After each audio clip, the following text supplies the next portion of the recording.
Detective Chen approached the house with her weapon drawn. The front door stood wide open, which should have allowed interior temperature to equalize with sub-zero outdoor conditions, but the air flowing out felt even colder than the winter night.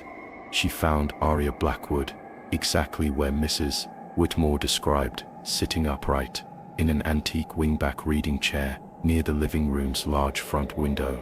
Aria appeared to be a young woman in her late 20s, with long straight black hair. She wore a simple black dress that appeared handmade, with no visible labels or modern manufacturing details. But as Detective Chen moved closer, she noticed details that contradicted her initial assessment. Aria's skin had a pale, waxy quality that reflected light unnaturally. Her lips were grayish blue, suggesting lack of circulation. Most dramatically, her eyes were completely black, not just dilated pupils, but entirely black from corner to corner. Despite these alarming visual cues, Aria maintained perfect posture. Her spine was straight, shoulders level, head held high and facing forward. Her hands were folded neatly in her lap, feet positioned flat on the floor in a way that suggested conscious control rather than natural settling that occurs when muscles relax in death. Detective Chen called out several times, identifying herself as a police officer. When Aria showed no reaction, she approached close enough to check for vital signs. Aria Blackwood had no detectable pulse at her wrist or neck. Her skin was cold to the touch, significantly colder than could be explained by the open door and winter conditions. Her breathing was completely absent, with no chest movement and no air detectable near her nose or mouth. Detective Chen had encountered enough deceased individuals to recognize death immediately. Aria was definitely dead, and had been dead for several hours based on temperature and appearance. Yet somehow, impossibly, she was sitting upright, without visible support,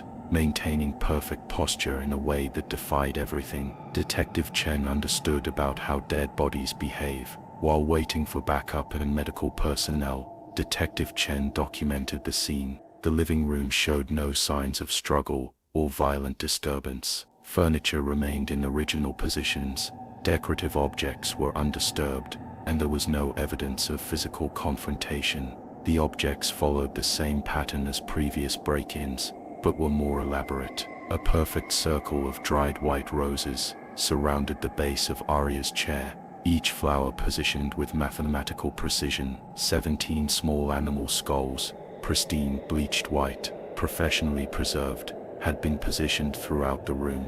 The handwritten note on the coffee table was more complex than previous examples, covering 3 sheets of parchment in archaic script, but additional elements had not appeared in earlier break-ins. Every mirror had been covered with black cloth. Every clock had been stopped at exactly 11:33, including digital clocks on appliances and battery-operated watches in Mrs. Whitmore's bedroom. All photographs of people had been turned face down, while images of landscapes and objects remained undisturbed. Most unsettling was the temperature.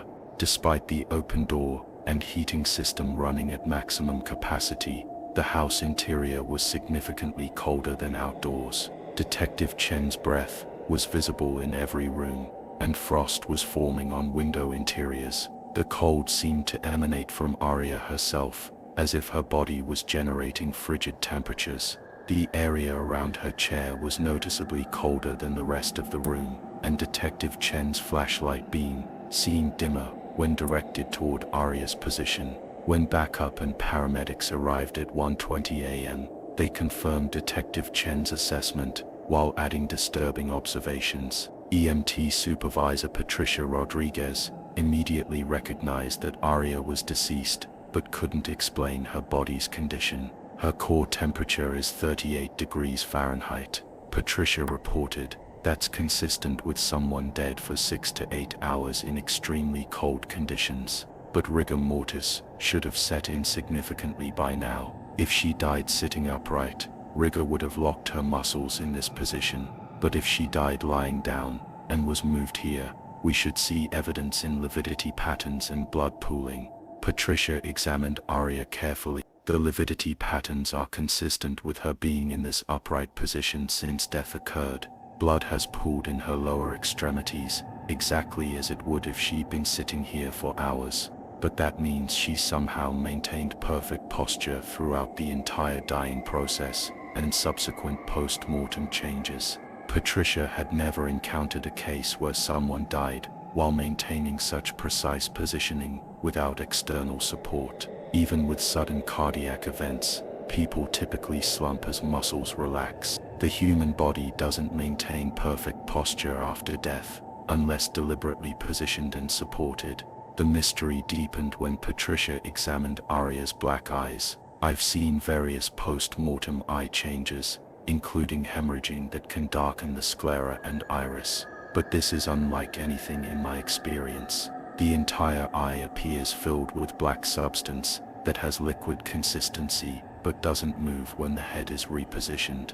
County Coroner Dr. Benjamin Hayes arrived at 2:45 a.m. after a treacherous drive from Montpelier. Dr. Hayes had 23 years of death investigation experience and was consulted on high-profile cases throughout the region.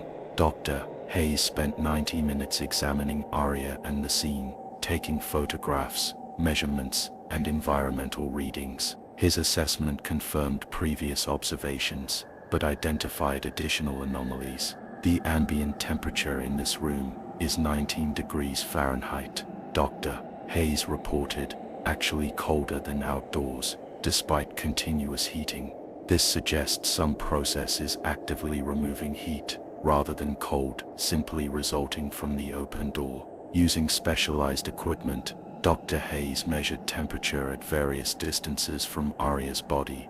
Temperature drops consistently as you approach the deceased. At 6 feet, air temperature is 21 degrees. At 3 feet, 16 degrees. Within 1 foot of the body, 12 degrees. This suggests the body itself is absorbing or dissipating heat in a way that contradicts normal post-mortem thermodynamics. Using portable ultrasound, Dr. Hayes attempted to examine Aria's internal organs. Ultrasound imaging shows her internal organs appear to be in an unusual state of preservation. By 6 to 8 hours after death, we'd expect signs of early decomposition and gas accumulation in the abdominal cavity. Instead, her organs appear to have maintained pre-mortem density and positioning. Most puzzling were irregularities in Aria's cardiovascular system.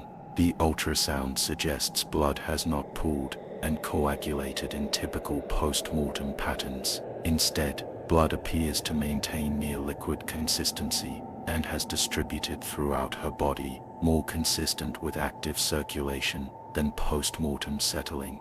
Dr. Hayes officially pronounced Aria Blackwood dead at 3:15 a.m. on December 9, 2023, but couldn't determine cause of death from external examination.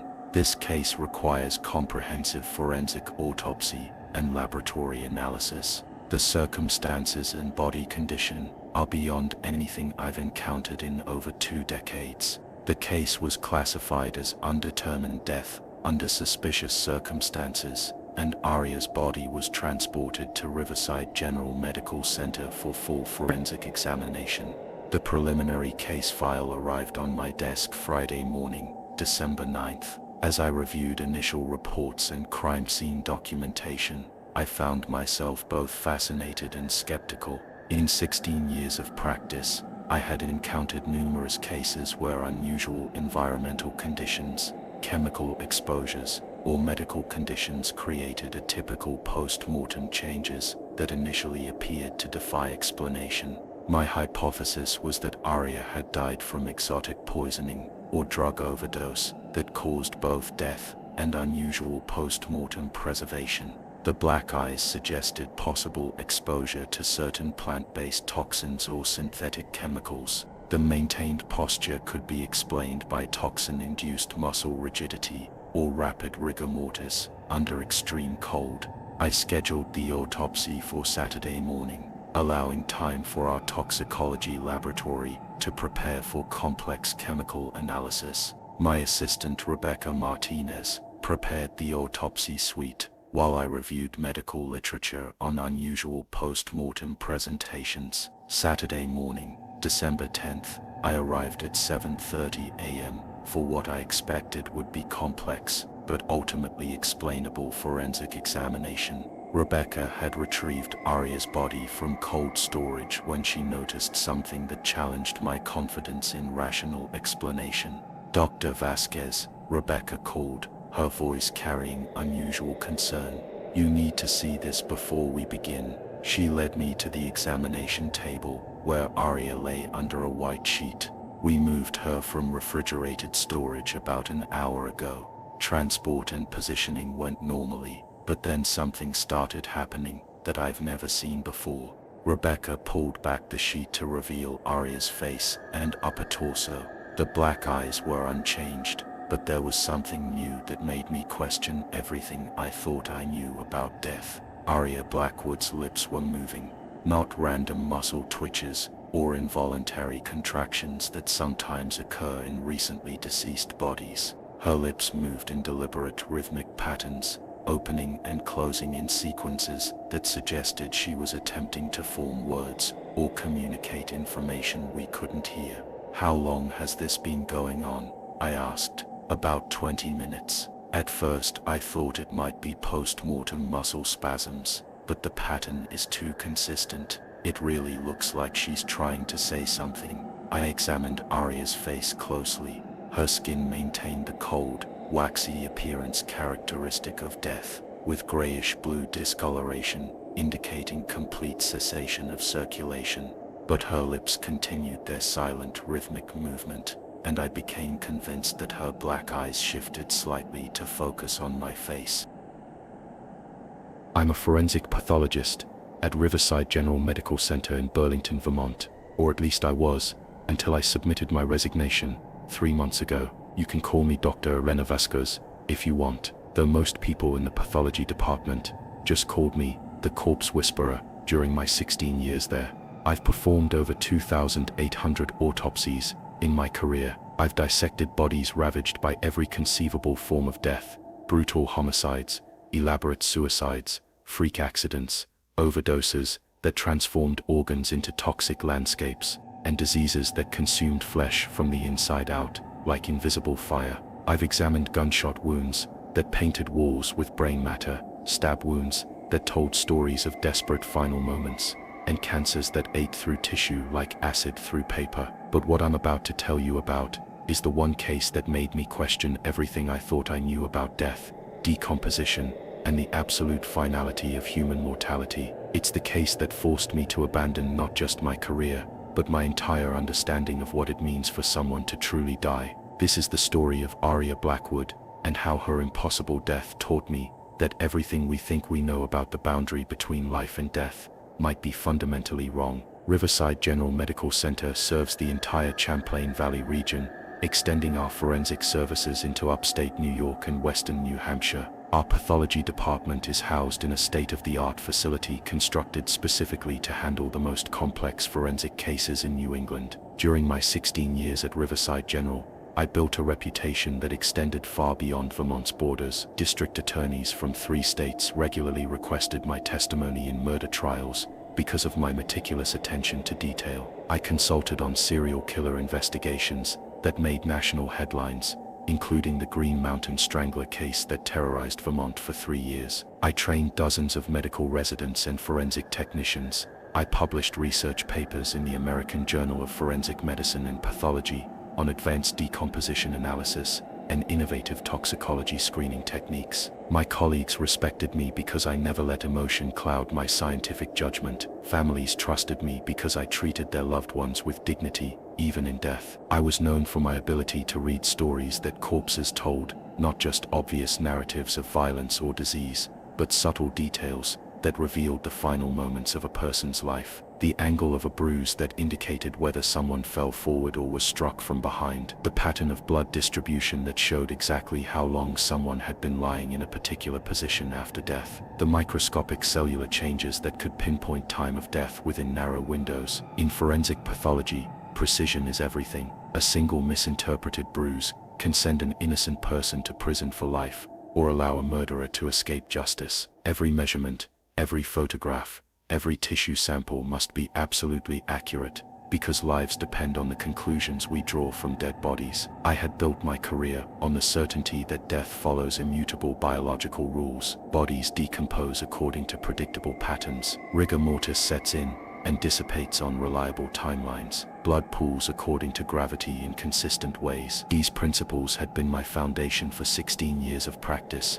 scientific law, verified through thousands of cases. That absolute certainty would be shattered by what I discovered inside the body of Aria Blackwood on December 10, 2023. To understand why Aria Blackwood's case was so fundamentally disturbing, you need to understand what normal death looks like from a forensic pathologist's perspective. Death is not a single event, but a complex process involving systematic shutdown of biological functions in a predictable sequence. When someone dies, their heart stops beating, immediately halting circulation of oxygenated blood throughout their body. Within seconds, brain cells begin dying due to lack of oxygen, starting with the most metabolically active regions. The process of brain death is irreversible and complete within 4 to 6 minutes under normal conditions. Other organ systems begin their own shutdown processes. The lungs cease exchanging gases, causing carbon dioxide to accumulate. The kidneys stop filtering waste products. The liver stops producing essential proteins. The digestive system releases bacteria that were previously contained within the intestinal tract. Within minutes,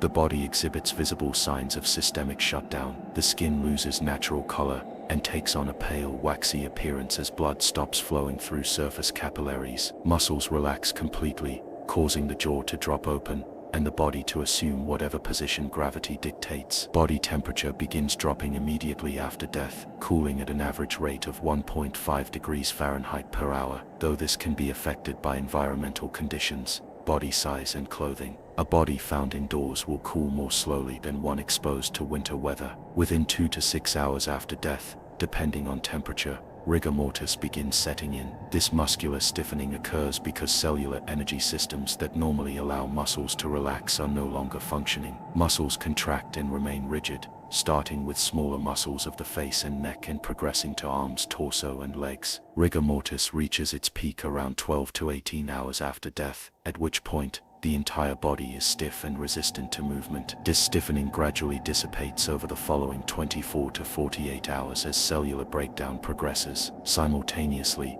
livor mortis, or lividity, begins appearing. When the heart stops beating, blood settles into the lowest parts of the body due to gravity. This pooled blood creates distinctive purplish-red discoloration patterns that can tell investigators exactly what position a body was in during the first several hours after death. At the cellular level, death triggers autolysis, literally self-digestion. Without oxygen delivery from circulating blood, cells can no longer maintain energy systems that keep their internal structures intact. Lysosomes containing digestive enzymes begin rupturing and releasing their contents into surrounding cellular environments. These enzymes normally break down waste products within living cells, but now begin breaking down the cell's own structures. This varies in different tissue types. Brain and nervous tissue are among the first to show significant changes, while connective tissue and bone are much more resistant. This cellular destruction follows predictable patterns that allow forensic pathologists to determine not only that someone has died,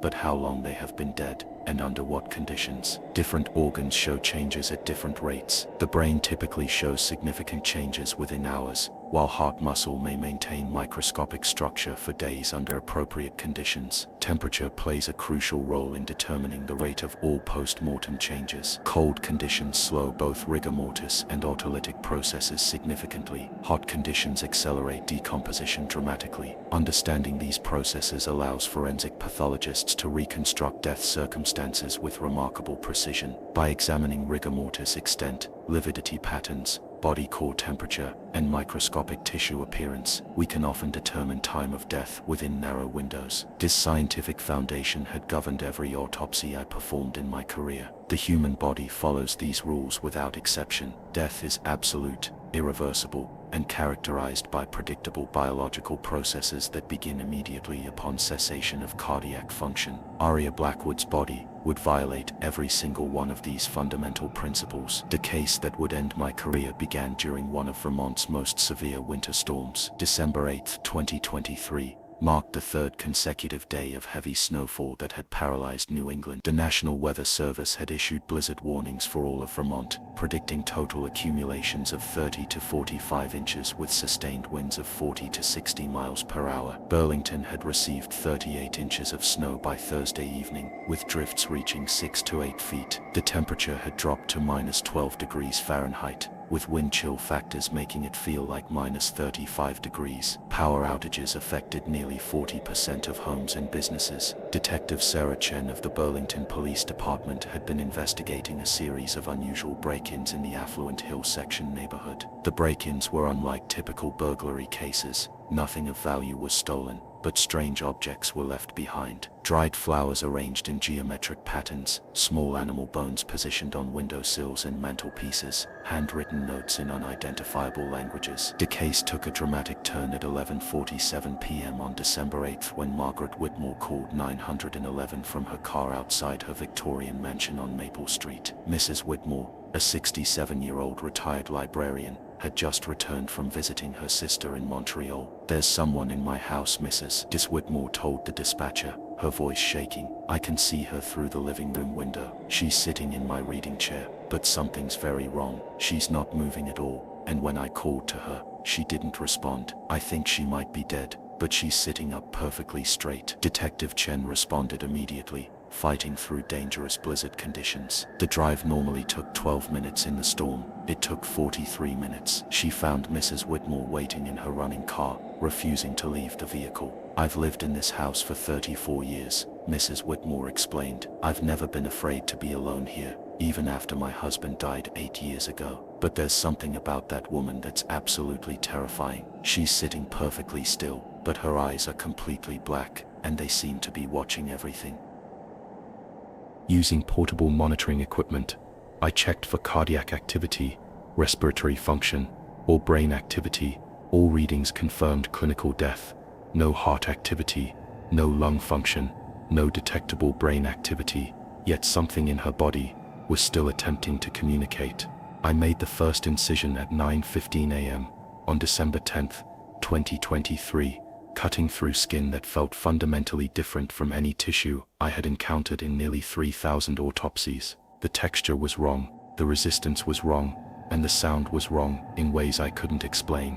As I positioned my scalpel, Aria's rhythmic lip movements suddenly stopped. Her mouth remained slightly open, and I could swear I heard the faintest whisper of breath escaping, breath that should have been impossible given complete absence of respiratory function. Then, as my scalpel touched her skin, Aria Blackwood's completely black eyes snapped open wide and appeared to focus directly on my face. I jerked backward, hand trembling, as I maintained my grip on the scalpel. Rebecca gasped and stepped away from the table. For a moment that stretched into eternity, those impossible black eyes stared at me with what I could only describe as conscious awareness and desperate urgency. "Are we absolutely certain she's dead?" Rebecca whispered. I forced myself to approach again and rechecked all vital signs. No pulse, no respiration, no brain activity, no cardiac function. Every measurement confirmed clinical death. Yet those eyes continued tracking my movement with obvious intelligence. "She's definitely dead," I replied, though my voice lacked certainty. "Whatever we're seeing, it's not life in any conventional medical sense." I made the first cut, and the scalpel stuck and dragged as if cutting through thick viscous substance rather than human tissue. Instead of the clean whisper of sharp metal through skin, there was an almost musical quality, like a bow drawn across violin strings. When I opened Aria Blackwood's chest cavity, what I found inside challenged every principle of anatomy, physiology, and forensic pathology that I thought were absolute. What I discovered when I opened Aria's chest cavity was something no medical textbook could explain. The condition of her internal organs, the state of her blood, and the biological processes somehow still occurring in her clinically dead body defied every law of medicine I had learned in 2 decades of practice. Her heart was not beating. EKG confirmed complete cardiac arrest, Yet her cardiovascular system was full of blood that was still liquid, still warm, still moving through her body, in patterns suggesting active circulation. Her lungs showed no respiratory function, yet tissue was pink and healthy, oxygenated in ways that should have been impossible hours after death. But those weren't even the most disturbing discoveries. The most disturbing was what I found in her brain tissue, evidence of electrical activity and cellular function, indicating not just consciousness, but heightened awareness, operating independently of normal biological systems supporting human life. Aria Blackwood had succeeded in her experiment to navigate death while maintaining conscious awareness, and most terrifyingly, she was still trying to communicate something urgently important from whatever dimension she was experiencing. The truth about Aria Blackwood will change how you think about death forever. When I opened Aria Blackwood's chest cavity, what I found defied every principle of forensic pathology. Her heart lay motionless, no electrical activity on the EKG, yet it was warm, exactly 98.6 degrees Fahrenheit. When I made an incision into the heart muscle, bright red liquid blood flowed out, not the thick coagulated blood that should be present hours after death. Her lungs were pink, inflated, and showed signs of active gas exchange despite complete absence of breathing. Under the microscope, her blood cells appeared normal and healthy, showing no signs of post-mortem deterioration. But the most disturbing discovery was her brain. When I opened her skull, I found tissue that wasn't just intact, but showed signs of heightened electrical activity. Using a portable EEG, I detected brain waves, unlike anything I'd seen, complex patterns showing characteristics of deep REM sleep, combined with intense waking consciousness. Her neurons were hyperactive, forming new connections and generating electrical impulses at rates far exceeding normal brain function. It was as if her consciousness had been amplified rather than extinguished by death. As I examined her brain tissue, the monitoring equipment began malfunctioning. The EEG machine briefly displayed text in the same archaic script found at the crime scene. Scrolling across the screen, messages in medieval Latin mixed with alchemical symbols. Throughout the autopsy, Aria's attempts to communicate became more pronounced. Her lip movements formed distinct patterns that Rebecca, who had studied classical languages, recognized as Latin phonetics. That we recorded barely audible whispers emerging from her throat. Analysis revealed fragmented Latin phrases, mors non finicist, death is not the end. This phrase, repeated dozens of times with increasing urgency. When I photographed her organs, the digital images showed anomalies invisible to the naked eye, patterns of light resembling the geometric arrangements from the crime scene, energy flowing through her blood vessels in configurations matching the mysterious symbols. Blood analysis revealed no toxins or drugs, but her blood chemistry was perfectly optimized, despite no cardiac function. More puzzling were unknown compounds in her bloodstream, complex molecules resembling enhanced neurotransmitters that our equipment couldn't fully identify. DNA analysis showed she was human, but with genetic sequences that didn't match any known patterns. These anomalies concentrated in genes associated with consciousness and neural development, as if her DNA had evolved to enhance awareness and thought. Brain tissue examination revealed crystalline structures that shouldn't exist in human brains, formations storing and transmitting information beyond biological neural network capacity, generating electromagnetic fields that interfered with our equipment. As the autopsy progressed, temperature in our facility dropped steadily. Electronic equipment throughout the building began failing. Lights flickered, computers rebooted, communication systems produced whispered voices in unknown languages. Most disturbing, other deceased bodies in our facility began showing unusual preservation. Corpses that should have been decomposed appeared to be reversing decay processes, as if Aria's presence affected the natural progression of death throughout our entire building. Security cameras captured these bodies exhibiting subtle movements during overnight hours, slight position changes, shifting facial expressions, hands that appeared to move. Using advanced brain scanning, I discovered Aria was processing information at supercomputer rates. Neural networks were creating new connections in real time, and different brain regions showed activity consistent with experiencing multiple realities simultaneously. The scan suggested she was simultaneously aware of various dimensions, interacting